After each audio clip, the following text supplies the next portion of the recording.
Come gather round, people, wherever you roam, and admit that the waters around you have grown, and accept it that soon you'll be drenched to the bone. If your time to you is worth saving, well then you'd better start swimming or you'll sink like a stone, for the times they are changing. Our scripture reading today is from Lamentations, chapter 1, verses 1 through 6. And I think this is the first time I've ever read a scripture reading from Lamentations. How lonely sits the city that once was full of people. How like a widow she has become. She that was great among the nations, she that was a princess among the provinces, has become a vassal. She weeps bitterly in the night with tears on her cheeks. Among all her lovers, she has no one to comfort her. All her friends have dealt treacherously with her. They have become her enemies. Judah has gone into exile with suffering and hard servitude. She lives now among the nations and finds no resting place. Her pursuers have all overtaken her in the midst of her distress. The roads to Zion mourn, for no one comes to the festivals. All her gates are desolate. Her priests groan, her young girls grieve, and her lot is bitter. Her foes have become the masters. Her enemies prosper, because the Lord has made her suffer. For the multitude of her transgressions, her children have gone away, captives before the foe. From daughter Zion has departed all her majesty. Her princes have become like stags that find no pasture. They fled without strength before the pursuer. God give his blessing to the reading of his word.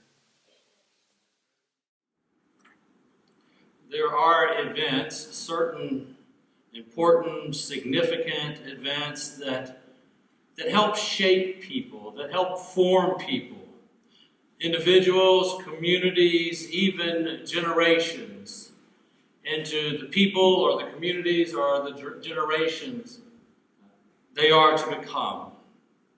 I know that for members of the silent generation, those born between 1925 and 1945, two of those events would be World War II and the Great Depression. For baby boomers, those born between 46 and 66, the Kennedy assassination helped form and shape a generation. For my generation, Generation X, those of us born between 67 and 1980, Vietnam and Watergate helped shape who we are.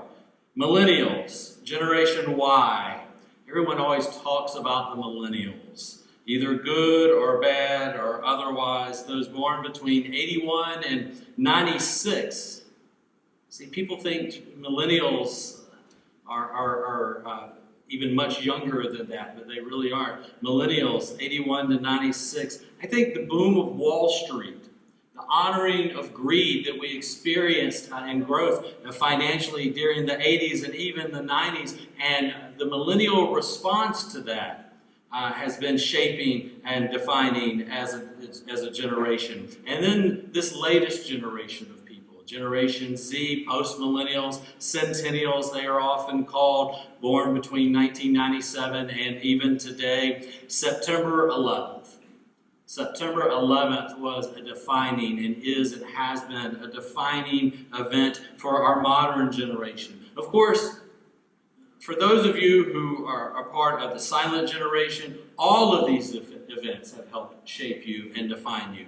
For someone like myself, I have been shaped and defined. Whether we realize it or not, all of us have been shaped and defined by the events that come before us, the events that happen after us. And then there are the localized events.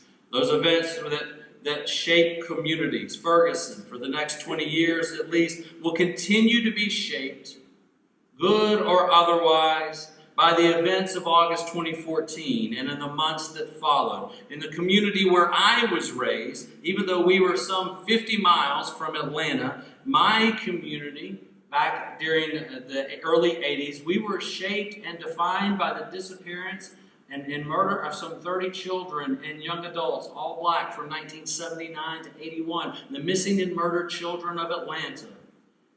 It shaped how we lived in those moments, how we thought about and rethought our own sense of security. I hear people talk about today, oh, when I was younger, we could just go out and play. We could go off down to our neighbors. We could go down the street and nobody had to worry. In 1979 to 1981, Atlanta and surrounding communities ceased all of that as children were being taken off the streets.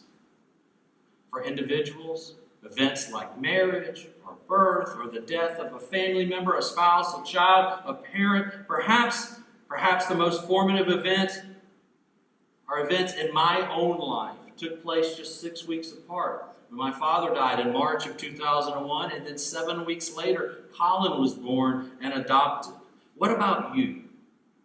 What would you say are among your most formative moments in your life that have shaped who you are as a human being?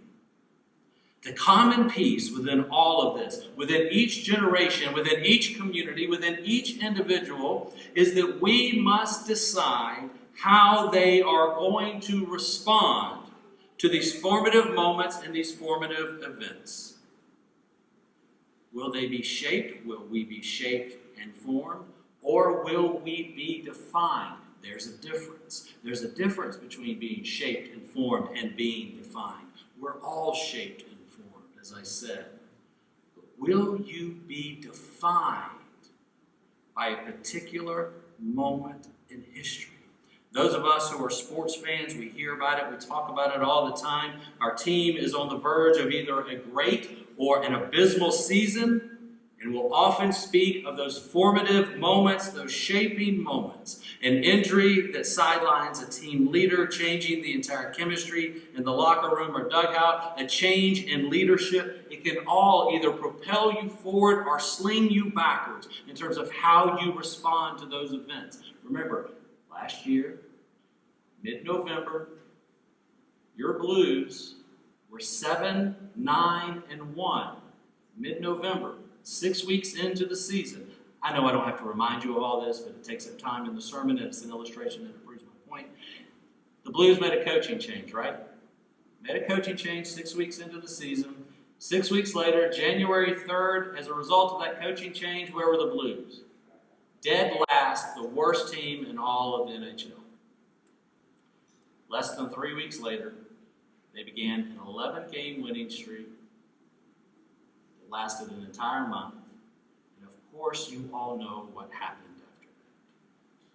How a person, our community, our group of people respond to these formative, shaping events, it's important. It is essential. And essentially what we are talking about is change and how humans respond to some significant change within their journey. We all go through stuff. We all go through stuff. Your stuff, my stuff, our stuff, and it's not a contest. We act like it is sometimes, but it's not a contest to see whose stuff is better or whose stuff is worse than the other. Going through change is a commonality that all humanity experiences and faces. What sets us apart from one another is how we respond to the change, to the event, to what has happened before us. Now, I lay all of this out before you this morning because of our text. As Georgia said a while ago, it comes from Lamentations, and she even admitted, you've probably never even read as a part of worship leading. I'm not going to say in your whole life, because I'm going to give you more credit than that. But she has never read anything from Lamentations. Have any of you? I didn't think so. I didn't think so. Because it is a book that is not often used, it is not often referred to. I'm not even sure that I've ever preached from it. I'm sure I have referenced it at some time, perhaps in a funeral service. Kathleen O'Connor, former professor of Hebrew Scriptures at Columbia Theological Seminary in Decatur, once described Lamentations as a searing book of taut, charged poetry on the subject of unspeakable suffering. On the subject of unspeakable suffering. That might be a clue as to why we have never really just picked up Lamentations to read. Because doing so, as Nathan said, doing so forces us to acknowledge the pain and the suffering within our lives. Now, we will go to the Psalms, and the Psalms are filled with lament. But the Psalms are also filled with hope and encouragement and joy and celebration, so we can take the mixed bag that are the Psalms. But Lamentations are 5 poems, all dealing with deep, incredible, unspeakable suffering, and that is a fact that is evident from the very opening words that Georgia read just a bit ago. How lonely sits the city that was once filled with people. How like a widow she has become, she that was the greatest among the nations. She that was a princess among the provinces has now become a vassal. She weeps bitterly in the night with tears on her cheeks. Among all her lovers, she has no one left to comfort her. All of her friends have dealt treacherously with her. They have become her enemies. Those are the opening words of the book of Lamentations, setting the scene for everything else that comes after. These are words written in response to the most formative, shaping, and yes, even defining event within the lives of the Hebrew people, the destruction of the temple and the city of Jerusalem and their Babylonian exile. This was a community, a culture, a nation of peoples whose lives were fully centered around one location and one place, specifically within that location. And then they had it all taken away. Can you imagine everything that you have known and experienced and loved, everything to be gone the very next day? How would you respond? How would you respond to such a sudden change in your life, in your world? If everything you once knew no longer existed, how would you respond? Perhaps, probably, the same way people have been responding for thousands of years. Probably the same way that Israelites did. Probably the same way generations of Americans have done and continue to do anytime something is not how it used to be. By wanting to go back to how things were. Human beings are lamenting people. Lament is a part of our identity. It is a part of our spirit. We lament in ways that we may not even realize that we are lamenting. As I've said, we express lament through the Psalms. We express lament through music, through art. We lament to our friends, to our spouses, to our children, to our pastors. We cry out to God. We cry out to God and to anyone who will dare even listen to us, who will hear us, hoping and yearning for things to be restored to their former glory. And we call them the good old days. And we begin our sentences with, back in my day, or I remember when, or there was a time when it used to be. And our hope is that by somehow just uttering those magical words, the things that we yearn for from long ago will somehow return. Now, I chose to preach this text probably about a month ago. Went through the text for between whenever it was, September, beginning to Advent. Just was going down the lectionary, and I said, this is the text. I'm feeling led on a particular day to bring a word to the church. And honestly, since that day, I had not even bothered to look at that text again until this past Monday morning. And Monday morning, as I read it again, for that first time since early September, I remembered why I felt led to preach this text today.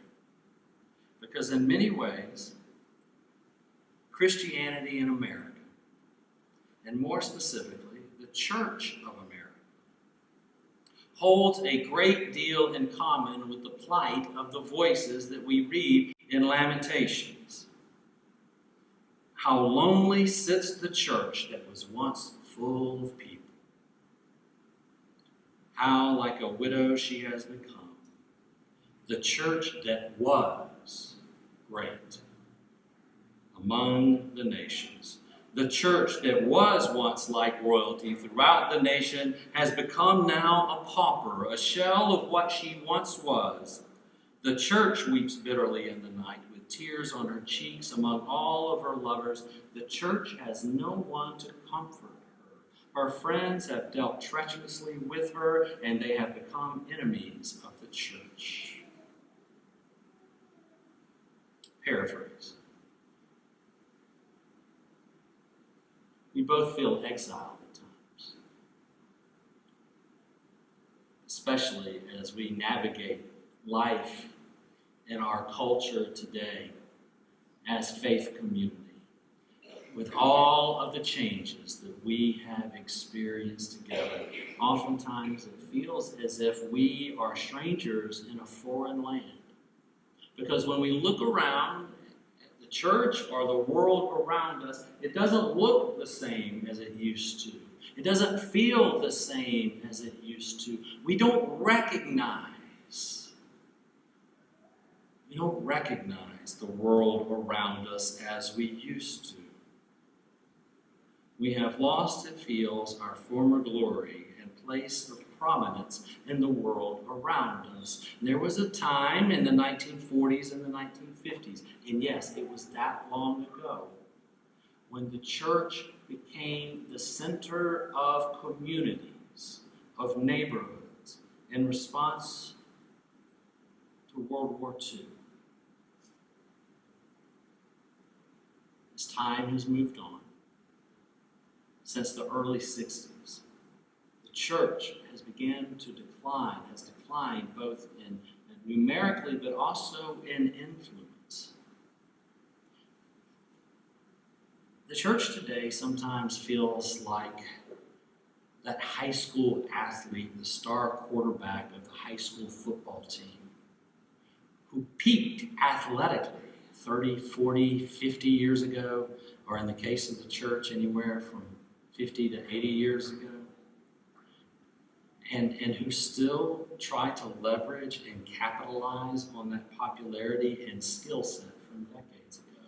At the end of the month, I go back to Georgia for a weekend for my high school reunion, my 30th high school reunion. I know some of you are like, he's only 30 years. That wasn't that long ago. I've been out for 40 years, 50 years, 60 years. I know, I've heard it all before. And it's fine, it's fine. It's all relative. Time and age and distance, it's all relative. And I'll go back, and our reunion on a Saturday night is going to be in the home of our high school football quarterback. And I'm going to tell you something. I couldn't stand that guy. And I'm not worried. He's not going to watch this week. I couldn't stand that guy. And you know what? I guarantee you I am not going to stand him much that night either. Some things never change. There's some of those guys who still strut around like they are still in high school. And like they still can have all that influence and all of that popularity and all of this and all of that and date the prettiest girl and take her to prom and homecoming. That's what the church sometimes acts like. That we still have all of that influence from way back when.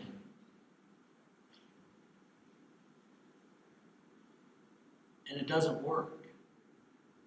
It doesn't work. It doesn't work because the times have changed and people have changed and context has changed and culture has changed. And we can lament all the reasons why, and I can give you a long litany and history lesson as to why things are so different now than they used to be. And I could go through each generation talking about how each one of those formative events I mentioned earlier has impacted the church each step along the way. And I know I can do that because I have to many of you in many different conversations.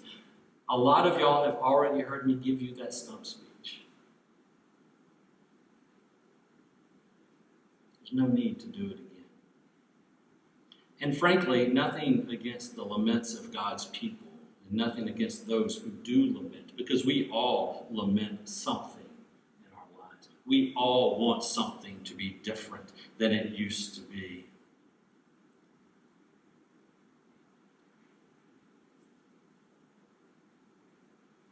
Lamenting was never meant, never expected to be the final word. I'll say that again. Lamenting has never been expected or was never meant to be the final word. Because lament is not the place that we are called to remain.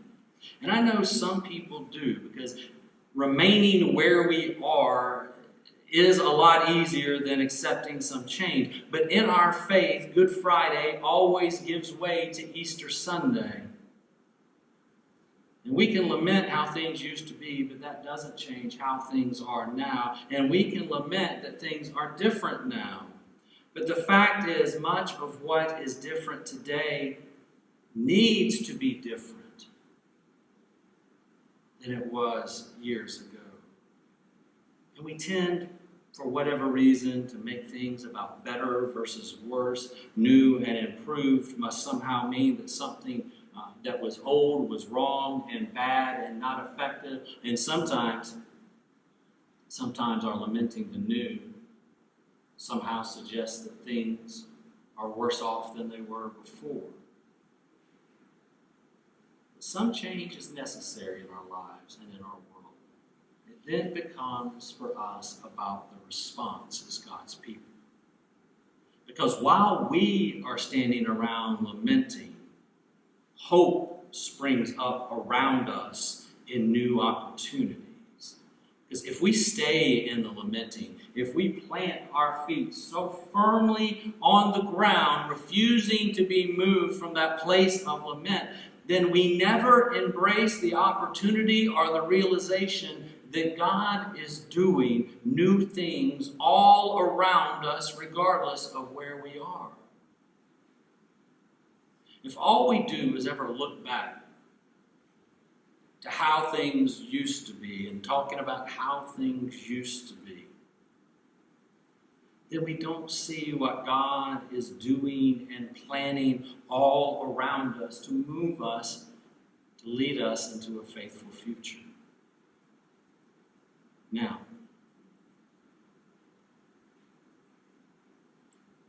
if all we do today is lament about the old and complain about the old, that's why we're in the mess we're in today, See, that's just as bad. Because by doing so, we are then overlooking the wisdom from the past that can inform us and form us to a more faithful future. You see, God is a God of change. God changes, God transforms lament into hope and exile into new homes. The Israelite people, they didn't remain in exile forever.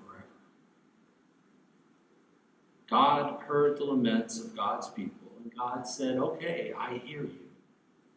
I hear you, but I'm not going to put you back where you used to be. I'm not going to put you back where you once were. You're going to be in a new place now, and let's see what you can do there and then.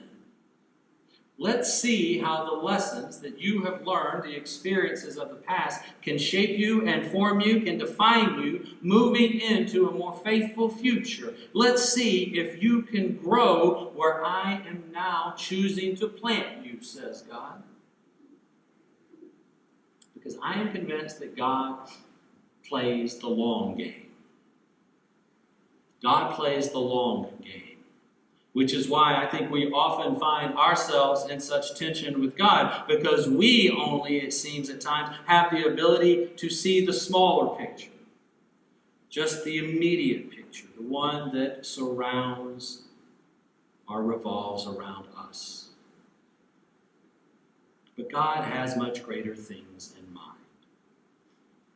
For us, for the church, but most importantly, for all of God's people. You see, I believe we, the church, go through these periods of exile and change so that we can learn from them, so that we can see how we are to respond to them. God provides for us these forming and shaping and defining experiences. I believe, ultimately, so that we, the church, we, God's people, can be the forming, shaping, and defining experience for others. Amen.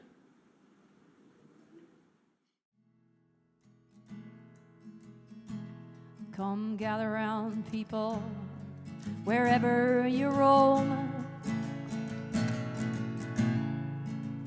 and admit that the waters around you have grown, and accept it that soon you'll be drenched to the bone. If your time to you is worth saving, well then you'd better start swimming or you'll sink like a stone, for the times they are changing. And all you writers and critics who prophesize with your pens, yeah, well, keep your eyes wide, the chance won't come again. And don't speak too soon, for the wheel's still in spin. And there's no telling who that it's naming, for the loser right now might be later to win. And the times, they are changing.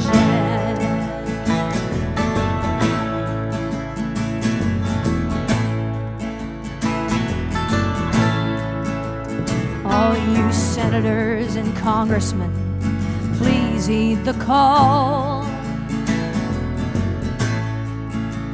Don't you stand in your doorway, don't lock up your halls, for he who gets hurt will be he who has stalled. And that battle outside that's raging will soon be rattling your windows and shaking your walls, for the time